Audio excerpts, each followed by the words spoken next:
recording. Okay. And then maybe if everybody mutes, we'll be good to go.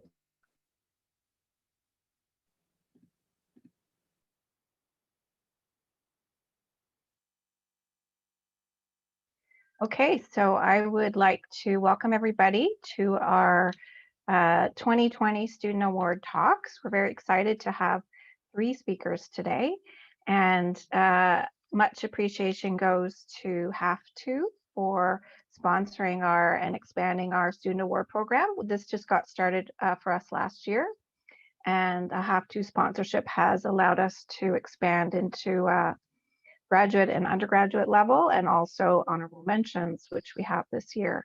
So we're just very happy to be able to support students as much as we can, and we're very glad and welcome you all here. So we will have 15-minute talks. Each speaker will talk for about 10 minutes, and then we'll have about 5-minute Q&A. And then at the end, we have sort of 10 to 15 minutes just for a general discussion if we like.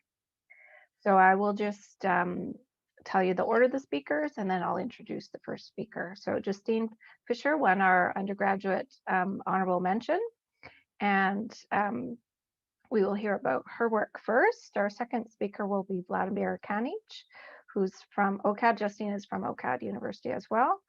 And he won our undergraduate award, and then the graduate award went to Vanessa Mardirossian, who is at Concordia. So I will just tell you a little bit about Justine and then turn it over to you. So Justine is a passionate designer and illustrator with a wide range of interests. She graduated with distinction from Ontario College of Art and Design University in Toronto with a degree in graphic design. Through her studies, Justine was given the opportunity to explore animation, packaging, design, wayfinding systems, experimental typography, and more. Currently, Justine works as an information designer for Impact for Health International, as well as principal designer for The Collected. These 2 opportunities allow Justine to explore her passion for information and data visualization within the global health sector, while also working on a variety of brand and web design projects for clients through her studio. Justine has been an avid freelancer since her early high school years, which helped kickstart her career from a young age. When she was 17, Justine aided the launch of a small business called Coloring Broadway, where she worked as a sole designer and illustrator for 4 years. Justine is always seeking opportunities to learn and grow her skills, and is excited to continue exploring the many opportunities that the design field has to offer. So please welcome Justine Fisher and her presentation on emotional architecture. Thank you so much. So I'll share my screen. So hi everyone, I'm Justine. I'm really excited to be here today. I'll be presenting the work that I did during my thesis year at OCAD University. And this was from the fall of 2019 to the spring of 2020. So I wanted to start off with a quote that really inspired me during my research phase, and it really drove the direction that my work took. So it's from a book called How Emotions Are Made by neuroscientist Lisa Feldman-Barrett. And this book discusses the science behind how our emotions are not just things that happen to us, but rather experiences that our brains create. And the quote itself refers to the idea that we have more control over our emotional responses than we may think. Therefore, we have the power to be the, quote, architects of our own experiences. Which brings me to my project. So the word architecture in this context, it's not referring to the field of architecture, but rather the idea of building or creating something, and in this case, our emotions. So my thesis is a study into the different ways that our brains do this. And I really wanted to have fun with this exploration, so I took a more playful approach and decided to dive into areas such as abstract design, linguistics, and most prominently color psychology, which is what led me to be presenting to you today.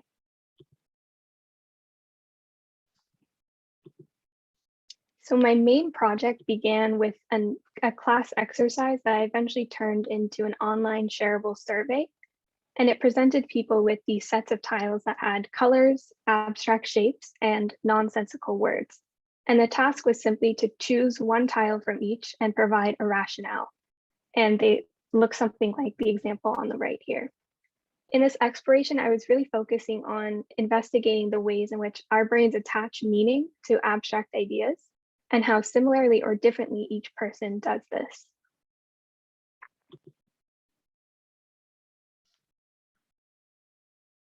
So here's some of the information collected from this experiment. On the top, we have the top 3 selections from each category. So in terms of linguistics, these 3 words, what I found was interesting is they all make similar shapes with your mouth. It's almost like a rounded O shape.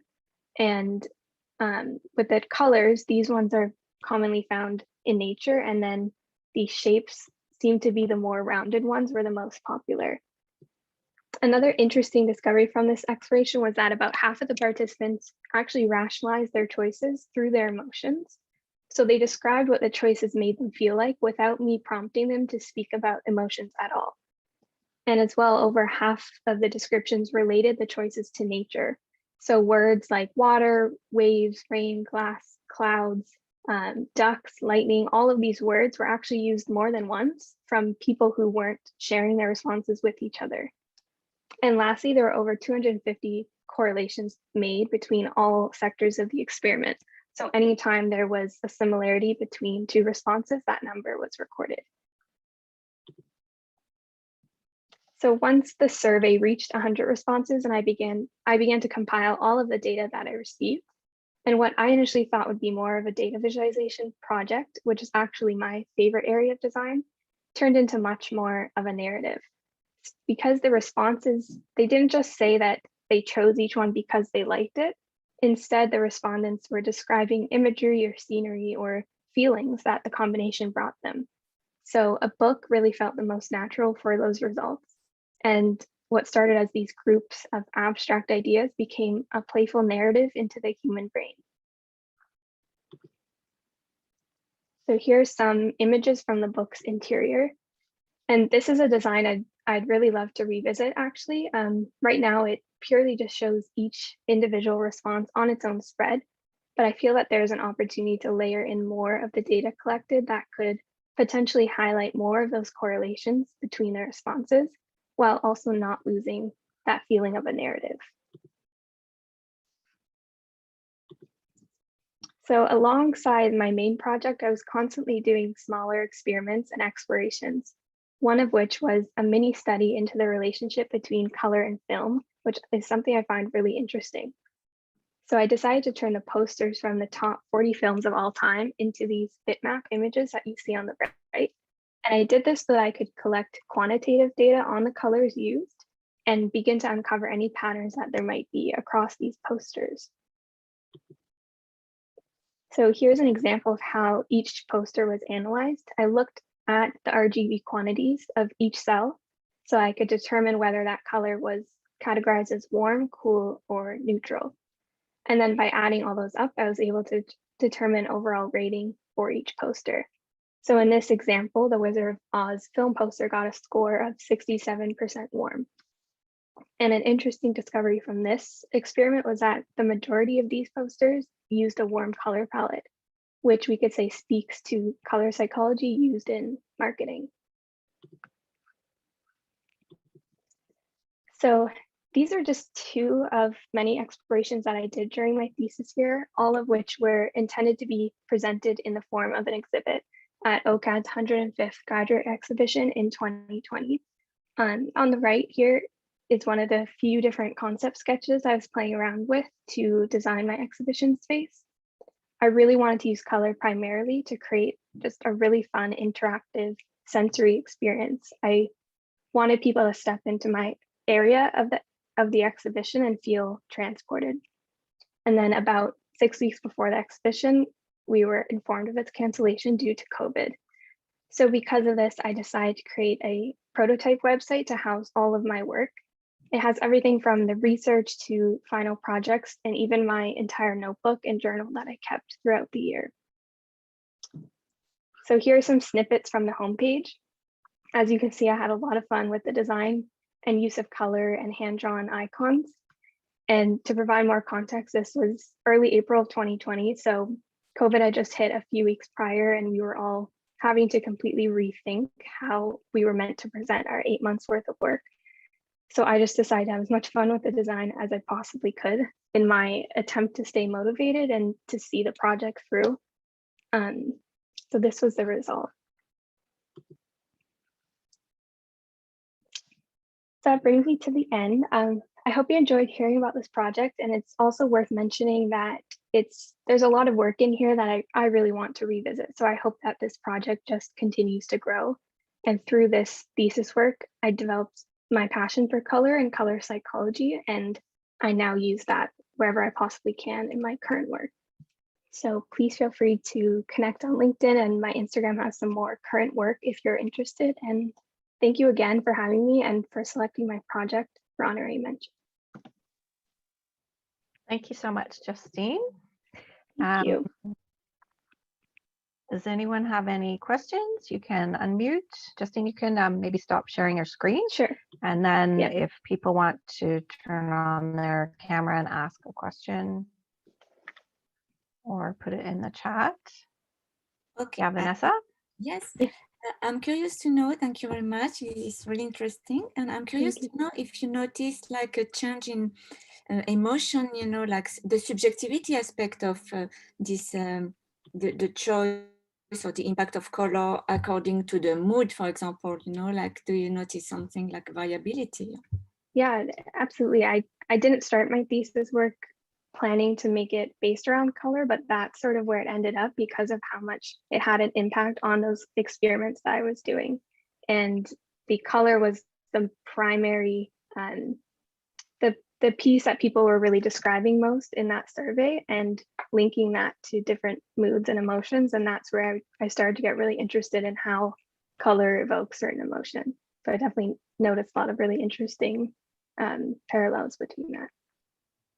And then maybe a second question when I'm here, but you know, the connection, I know it's not necessarily linked to architecture, but then how do you plan to use this color, like for decoration, interior design, clothing, or only graphic design? That's a good question. So far, it's just been graphic design because that was my major. My sort of area of focus is in data visualization design. So I really like to look at the quantitative data that color can bring, if that makes sense. So, but I definitely think that this work has potential to go into different areas of design, not just graphic, but for now, that's where I am. Yeah. Okay. Thank you. Yeah. Thank you. Justine, I'm a color science guy, not an artist. But you started to talk about RGB and that made me nervous. Okay. Yeah, so I think it would be good to, I mean, I don't think it matters for what you did because you're warm, cool, but I would recommend trying to figure out how to calibrate the RGB relative to something people would normally report an LAB, C-Lab, and there are all these problems with RGB. What does RGB mean? And it means different things in display. So it's really just, if you're going to do any more of that, I would try to just find out. It wouldn't take too much to learn a little bit about that. And it would help in the sort of scientific end of your survey. Anyway, I found it very interesting. Thank you. Yeah, that experiment, I didn't have a chance to see it any further, and I think there's definitely a lot more research and science that needs to go into it. So I appreciate you mentioning that. I wonder. Oh, go ahead. Go, Paul. Okay. Yeah. Hi, it's Paul. Hi. Loved your work. I thought it was Thank amazing, and I loved the graphic design. Thank you. I was curious how you designed or came up with the icons, and why those icons, those designs in your design experiment. Was it in the website or the survey? The survey. Shapes? Yeah. They were honestly just as random as I can make them, and I hand drew them because I didn't want them to be taken from something that already existed. So I just kind of sat down and made as many random abstract shapes as I could, because the point was really to make sure there was no meaning in them and that the respondents could create that meaning. And was it hard to come up with something very random? Because as I imagine, when you were drawing them, may bring about a thought that's close to something. So you're trying to be, I believe, as neutral as possible. But I thought it was very interesting how to try to get something that has no meaning yet is a design. Yeah, that was definitely a challenge. It's same with those nonsensical words. Those I actually pulled from a resource that had a list of nonsensical words, because it's actually quite hard to come up with them. Yeah. Great. Thank you. Thank you. Just related to that, I don't know, do you know about couleur forms? I don't know. Couleur was a scientist from the 60s, and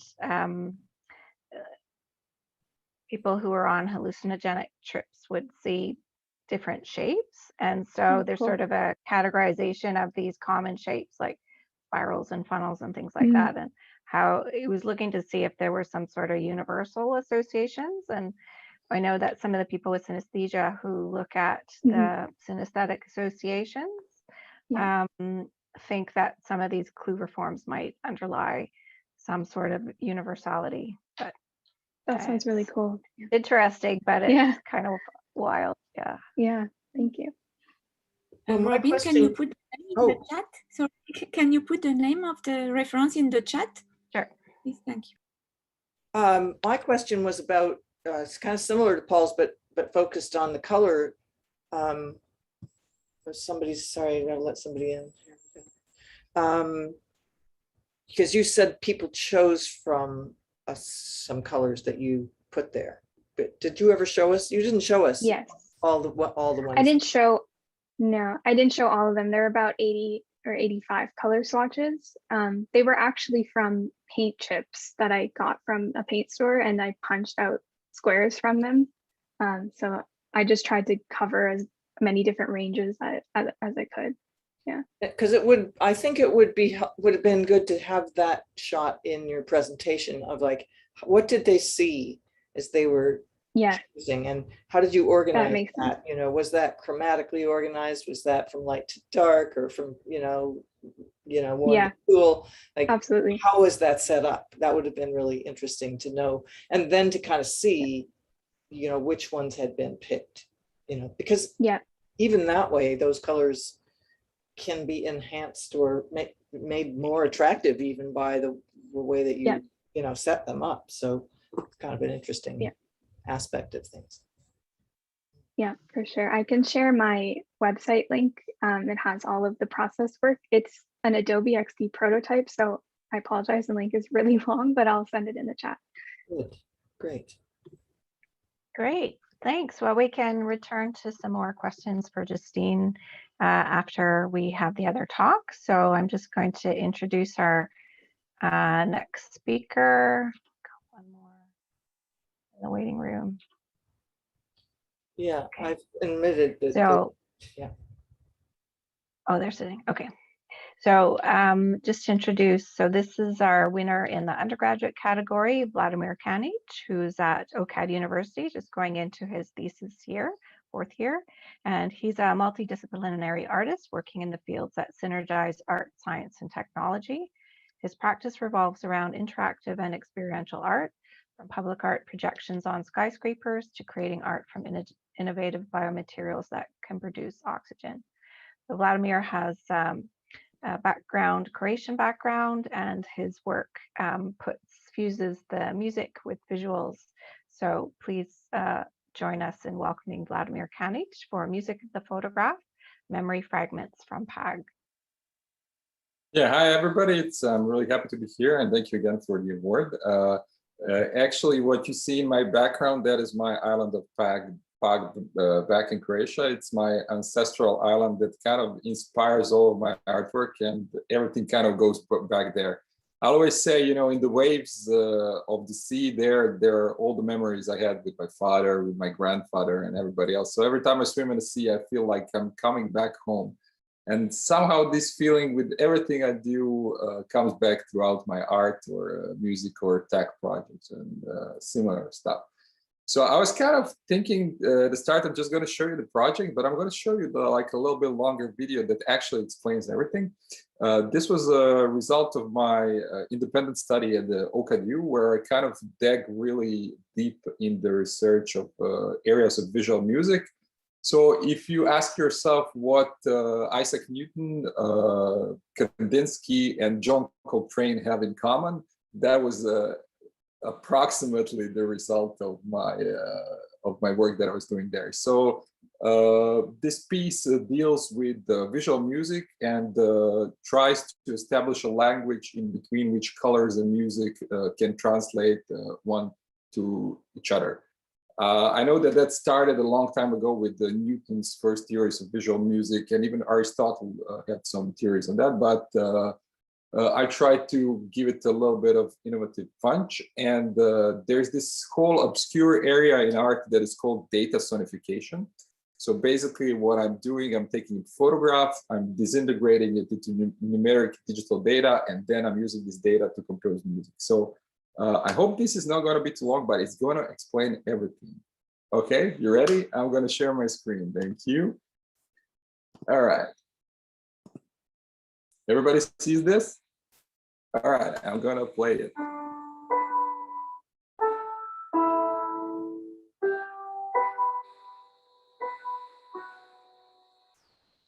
In order to connect my sense of land and my culture to this project, I chose a photograph from my ancestral island. The photograph depicts children wearing traditional outfits that have been worn for centuries on my island. In order to compose music from this photograph, I will be using its color proportions and aspect ratio.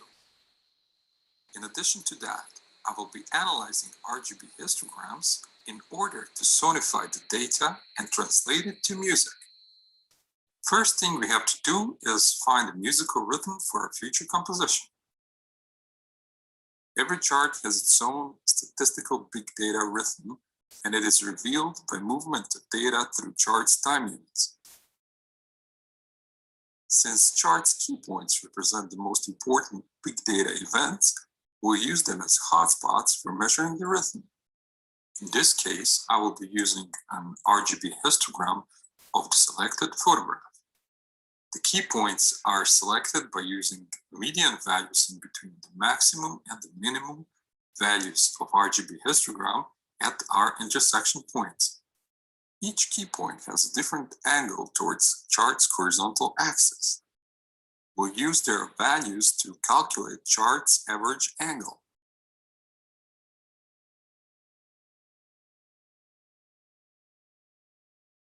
This value also represents chart's big data rhythm, which I'm going to translate into musical rhythm.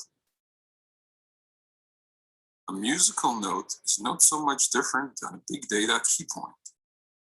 It's an oral information with a tonal value that exists in a certain period of time.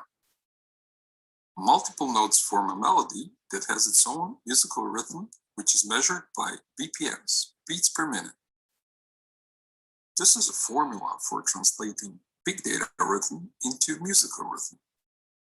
According to the formula, the musical rhythm for our composition is 163 beats per minute. And this is how it sounds like.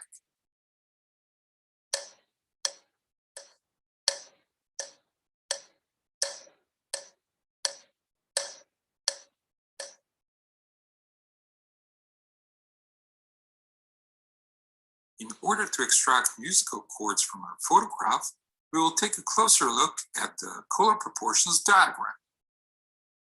We will extract the colors that are most represented in the photograph. Once extracted, we will place the colors within the color musical wheel. Since most of the colors of the photograph are grouped in variations of orange, this will determine the principal key for our composition. In this case, this is D major. We can now place the extracted colors and our key in our chart and our notation field. And this is how our extracted colors sound like.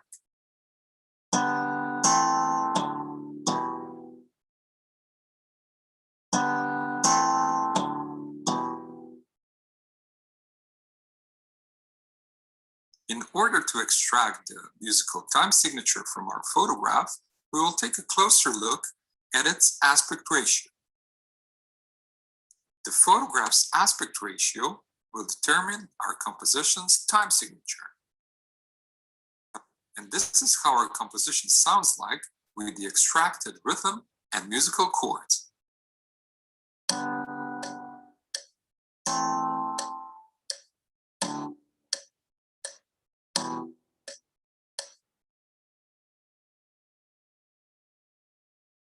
Musical chords are groups of multiple notes, just as minutes are groups of multiple seconds. We can extract additional notes from our chart just by observing the significant events that take place in between two key points. In order to do so, we will divide each chord into single notes.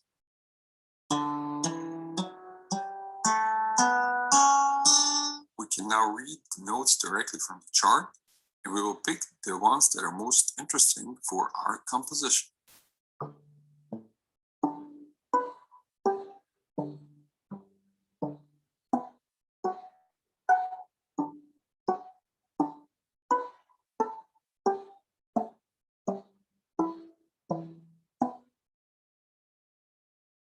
This is how our composition sounds like when played back with the additional notes.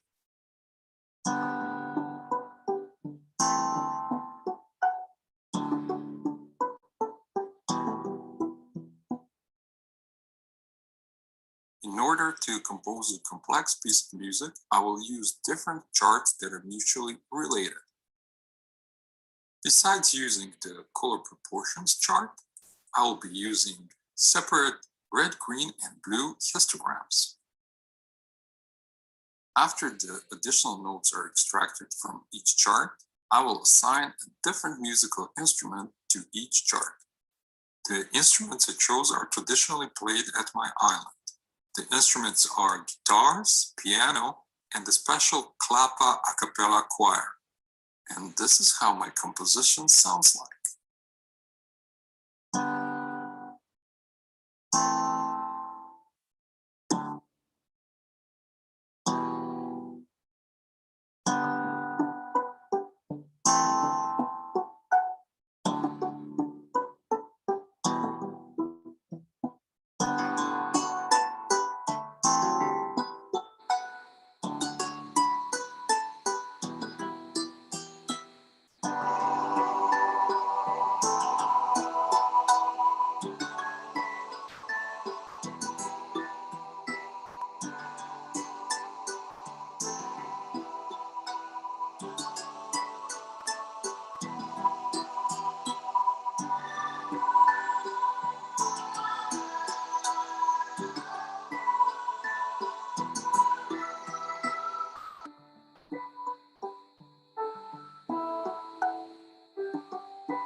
All right, that's it. Thanks very much, Vlad. Yeah, I hope this Brilliant. made sense. I know it's a kind of a complex project, but I think it's better explained with a video than me just trying to compress this in 10 minutes. So, all right, go ahead. Any questions? I can start again. I'm jumping in. Yeah, Go I ahead. was just curious to know how you selected your major color, because I could see the color you selected weren't the color I was seeing in the image. Like, for example, there was a lot of white and black. So I wonder if the white and black have this, does it help, or because it's white or black, they don't have this connection with angles? And Well, the thing is, I'm using a image color analyzer, which is a digital software that analyzes the proportions of the colors. So what you actually see is what the color software determines that are the colors that are mostly used. And white and black are, well, let's say they're not colors. They would be more associated with a rhythm than with something more like musical. They are colors, just saying. Yeah, I'm just saying in a musical sense of way, it's hard to draw a connection in between white and black to some certain notes. And from the studies of Kandinsky, he always kind of more associated black and white with the rhythm than with the actual note. I was wondering if, have you done this with other photographs, Vlad? No, not yet, actually. Yeah, because it was such, oh, there's an airplane going over. But what I was wondering is it was such cheerful music, and I could imagine the children dancing to this music. So it would be, I was wondering two things. If your traditional music sounded similar to that, like that would be interesting. And also if a different photograph would give a different feeling of the music because of the colors. Well, I presume it would. And I mean, it was pretty weird to realize that the music actually sounded like the music that would come from my island. And yeah. When you take a look at my whole process, there are two things. I would say 75% of everything is randomly generated music. So you can't fake the RGB, the RGB histograms. They are what they are. But I still don't use all the notes from the RGB histograms, but because that would sound like free jazz and wouldn't be kind of easily listenable. So I do take the composer's right to pick and choose certain notes. So there's a human influence as a composer who directs what kind of what notes are going to be used after. Mm-hmm. Mm-hmm. Thank you. I might have missed this, but which island is it you're from? It is the island of Pag in Croatia. Of what? Of Pag, P-A-G. P-A-G. Okay, thank you. Vlad, why did you not use spatial information? You know, so you've got the histogram, which is a global kind of thing, but I could imagine going through a picture line by line or diagonally or all sorts of things, right? Is there a reason behind that? What do you mean spatial information? Spatial, just like the picture is a picture with neighboring pixels. You've got the histogram is a statistic from the whole picture thrown together. So you can't reconstruct what the shapes are. Spatial means shape. So, I mean, I could imagine a composition based on you know, following lines or paths through the picture. Well, yeah, I mean, this was kind of, the whole thing came together really spontaneous. So I was not really, it was a lot of things to do in 3 months. So I was really not thinking that much about exploring other venues, but I was also thinking maybe taking a certain portions of the image and, you know, comparing these portions and maybe, like you said, using spatial information as well. But that will require a much complex system of how the music will be translated from the colors. And I'm kind of still struggling with the first one. And this is the first mathematical formula that I actually came up to that actually works. You know, the angles work well with getting consistent music in the end. So I think if I were to switch to more spatial kind of approach, that I would have to reinvent the math from the start. But I think this is such a great area of exploration. I think that like 100 people could do like 100 different stuff. And I think that's why it's like so magical, because like it's not finished. Okay, thank you. Any other questions, or we can save the discussion for the end? All right, so I'll introduce our final speaker for today, Vanessa.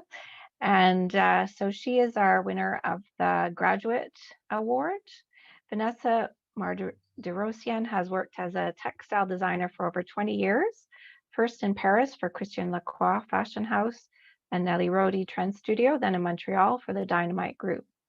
Concerned about the polluting aspect of the fashion industry and its effects on health, she began a doctoral research 4 years ago at Concordia University, where she is developing a critical reflection on current textile practices. Her creative research engages in an iterative dialogue between design, chemistry, and environmental health to reflect on textile materiality and to address complex societal issues through the prism of biodesign and color. Her research creation consists in developing a textile ecoliteracy, namely a knowledge of sustainable techniques that minimize the environmental impact of textile dyes. This is really important work for today. She also teaches at the École Supérieure de Mode, ESG UQAM, for 4 years, where sustainable development is at the heart of her pedagogy. So please let's welcome Vanessa from Concordia University. Thank you.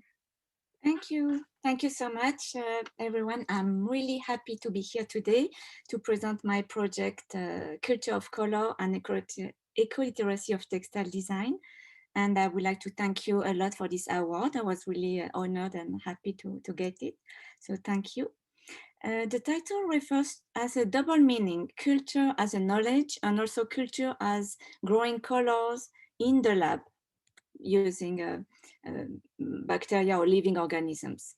So first, my name is Vanessa Mardirossian. I come from France, as you can hear with my accent. I live in Montreal for 13 years, and I've been working in fashion as a textile designer for over 20 years. And as such, color has always been my main tool for designing prints. So I've been working for haute couture, fast fashion, trend studios, I mean, like 360 degrees of the fashion industry. Over time, I became really concerned about the polluting aspect of my industry, as more and more scientific studies showed the toxicity of synthetic dyes and their possible interaction with our body through skin contact, dust, and water contamination. I then felt the need to reflect on this issue. I'm currently doing a doctoral research in sustainable design at Concordia University, where I interconnect design, chemistry, and environmental health. I'm trying to understand the molecular aspect of color and the interaction between synthetic molecules and the environment. This journey questioning the interconnection between living things and manufacturing led me to develop what I call a textile ecoliteracy, which I define as an ecological culture in design to engage in more responsible practices. Ecoliteracy was invented by educator David Orr and physicist Fritjof Capra in the 90s. It's a concept that takes ecosystem as a model to help harmonize the relationship between human activities and the natural world. Basically, being ecological literate means understanding principles of organization of ecosystems and using these principles for creating sustainable communities. From my readings, I'm inspired by the thinking of the biologist Janine Benyus, who invites us to observe the way nature makes materials at room temperature and without any toxic waste. I'm also influenced by the multidisciplinary collaboration of designer McDonough and chemist Braungart. In their cradle-to-cradle concept, they address the notion of waste as a nutrient. Their famous concept, waste equal food, led me to dye textile with food waste. This non-toxic technique saves water and cultivable land while offering a rich palette of colors. It's also a renewable resource and widely available resource that can be composted later. In this image, you can see second-hand shirts dyed with avocado and onion. Studies show that we have enough material for years to come without needing to produce more new stuff.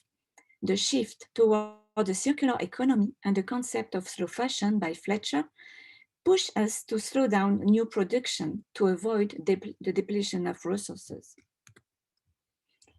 On this image, you can see that food waste is a good resource that can be collected from the food industry, as illustrated by the concept of industrial ecology from Froch and Galapagos, where the waste of the one industry becomes the resource of another one, like ecosystem in nature.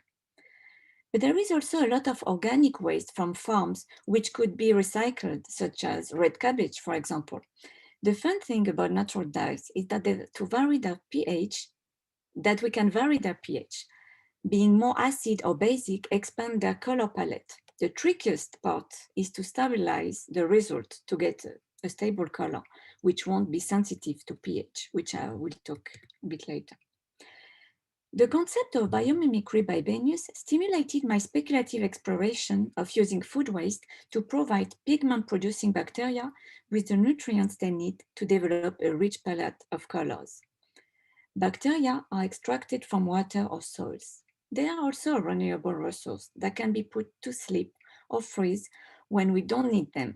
You will probably be surprised to know that I've been working with the same strain for 4 years. Working with living things requires a sense of attention and careful observation to understand their behavior.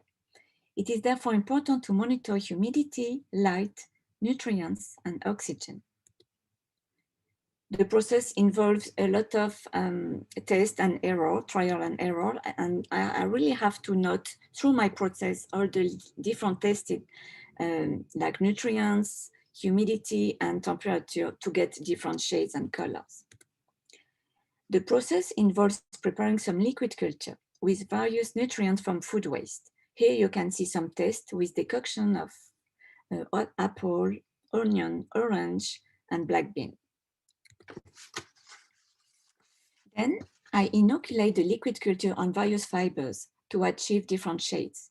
In doing so, I've noticed that the bacteria provide brighter shades on silk and wool than on cotton or linen. Here is the result after 24 hours. And here after 48 hours in the dark and at room temperature.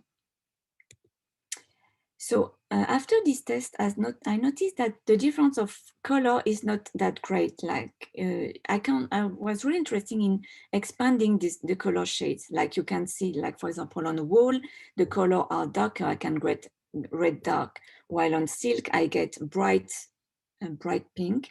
While on cellulosic fibers like linen and cotton, I get more pale mauve, for example. So here we can see the production of pigment on silk from day 1 to day 6. Usually it takes 48 hours to grow. Here I left it up to 6 days, but it didn't make a big difference at the end. So by observing the behavior of bacteria, I've noticed that they like to be constrained in tight spaces. So in order to guide their growth, I made some stencils, as you can see on the left. The pattern was inspired by the zigzag movement commonly used in microbiology to inoculate cells, as shown on the right. The bacteria need to grow on a nutritive agar, which is a jelly-like substance made from red algae. Basically, I mix agar with various food waste to stimulate the growth of bacteria. Here, the black is made from red bean soaking water mixed with agar powder. This technique allows me to print patterns on textile with pigments from bacteria. It took 48 hours at room temperature to produce the print shown on this image. The fabric has been previously dyed with avocado pits and skin. I have to specify that while the bacteria is alive, it produces a red color, as you can see on the left. And after, I have to cook it with steam to dye the bacteria, unfortunately, and which gives a different kind of shades, more purplish. This research was recently exhibited at the École supérieure de mode de l'UQAM in Montreal. The first step was really experimental and speculative. I was mostly curious to see if I could achieve a wide range of shades using only food waste and bacteria. And the answer is yes. I was really impressed by the result. I didn't expect to be able to get such a wide range of shades, and even more exciting, to be able to match so many Pantone colors, as you can see at the top of the image. For the next step in my research, I plan to work with engineers to improve the resistance of dyes to sunlight and pH, and to develop their possible application to digital printing. So I really hope to have more to share with you soon. And in the meantime, thank you so much for your attention. Thank you.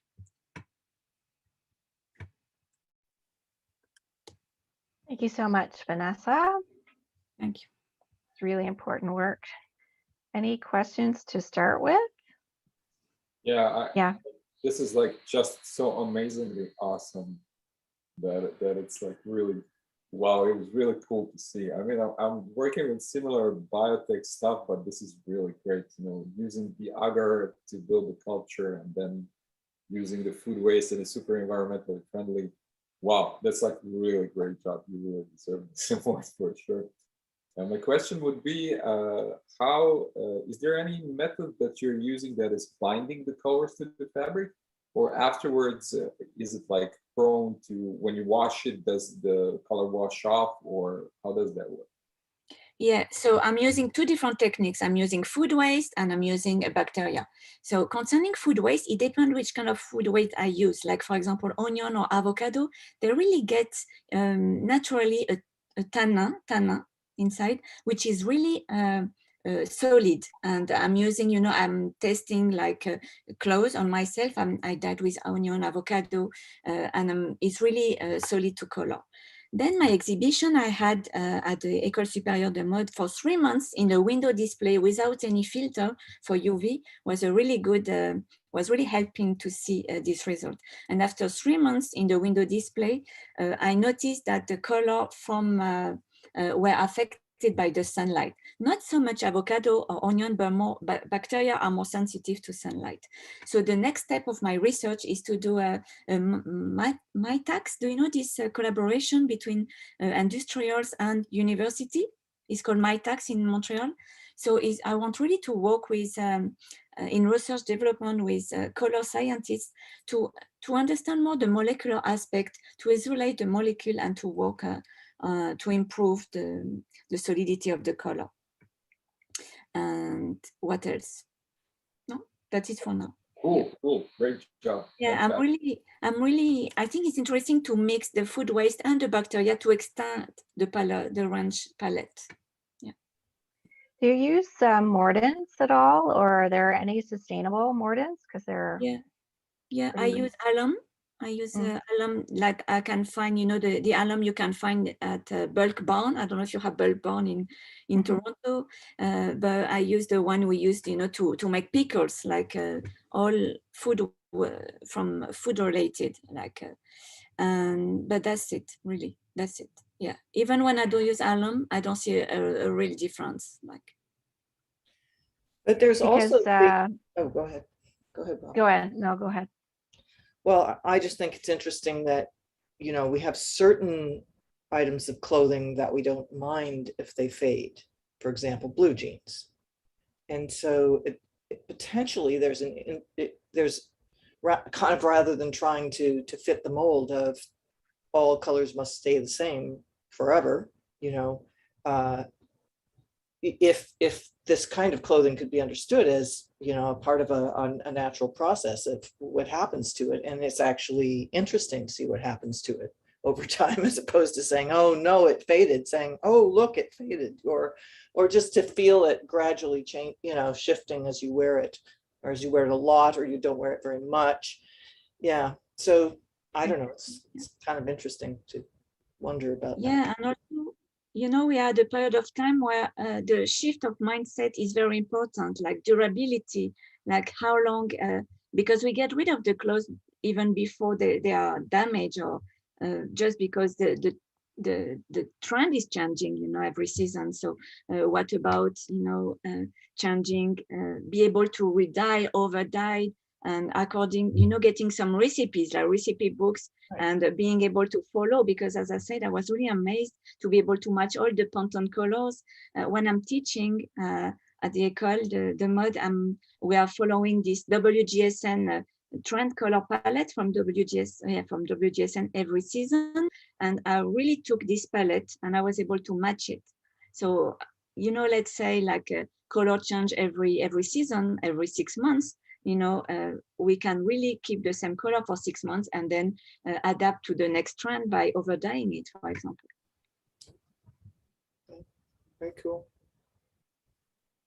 It just goes back to like the beginning of synthetic dyes. I don't know if you know the story of William Henry Perkin and his factories that he set up to create synthetic dyes, and the river beside the factories would change color depending on what dye he was manufacturing. So they didn't care at all at the beginning, like about sustainability or the impact on the environment. And a lot of those coal tar dyes are toxic and carcinogenic, which we've since learned. So exactly. Perkins at the beginning wasn't looking for a color or a dye. He was just looking for a medication for malaria. So it, you know, it shows you how the connection between the use, I mean, the connection, looking for malaria is linked to illness. And at the end, you know, the color, the synthetic colors makes us ill as well.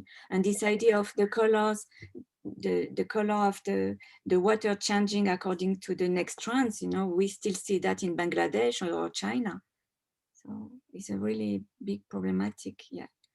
And Cradle to Cradle in the 90s, they were, prior to Cradle to Cradle, the book, in the 90s, they had to produce the first ecological textile. And at that time, they didn't even know what it was and where to start. And they started by analyzing 8,000 synthetic molecules used in dyeing textiles. And they kept only 38 at the beginning, the less harmful molecules. And at the beginning, by doing that and experimenting, they achieved to get the color, the water of the factory cleaner after than before. So we have the power, we have the intelligence, I think, to make things differently, not to affect the environment and to affect the humanity, because all these synthetic have really an effect on the neurological capacities of the future children. So this is, I mean, this is a big story. If you start with me, I won't stop talking. No, this actually might be a good topic for a panel or something like that. That actually would be really interesting. That might be something to think up for next year, some programming, just to expand it, get a chemist, because silk and will have, like, their chemical properties. They have lots of free-flowing electrons, so they make bonds really easily. So they tend to hold color quite well compared to cotton. So there's a lot of really interesting chemistry that you're finding that's there as well.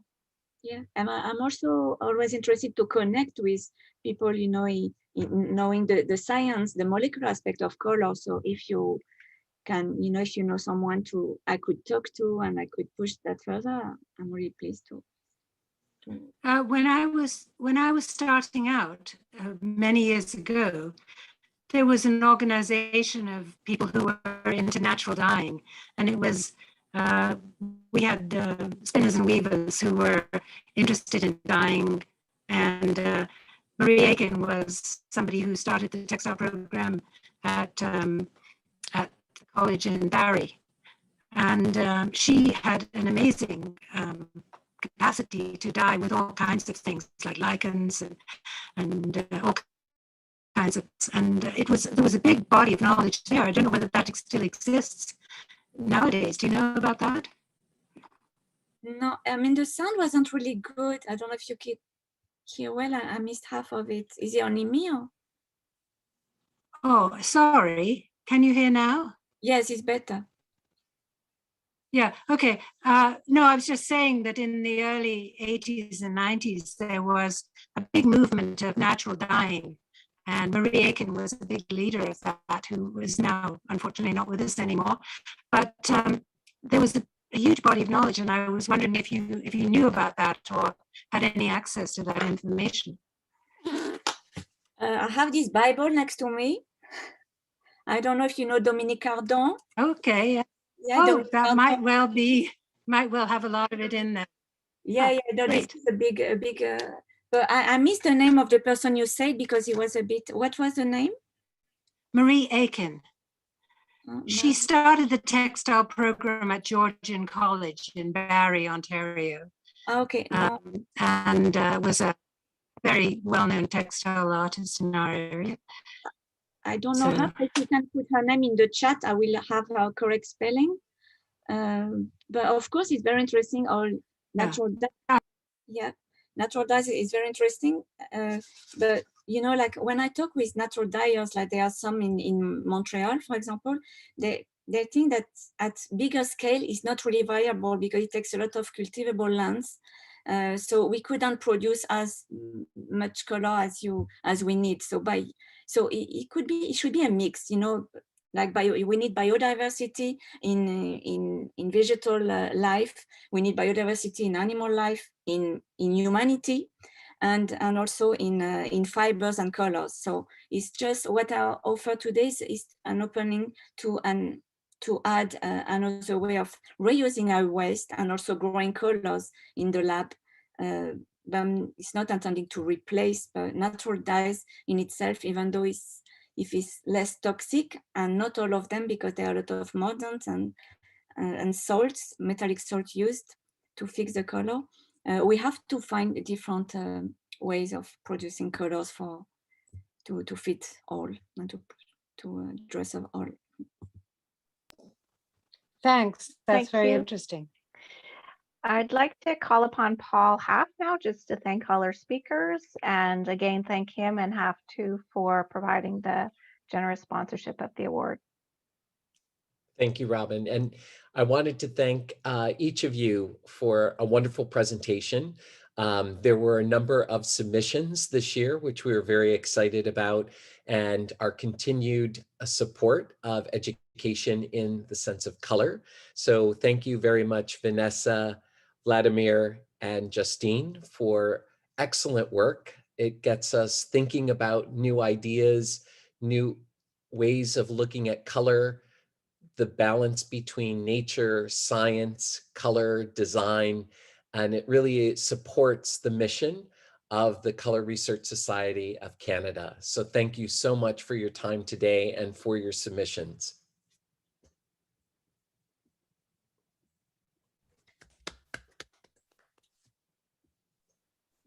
All right, thank you everybody for coming.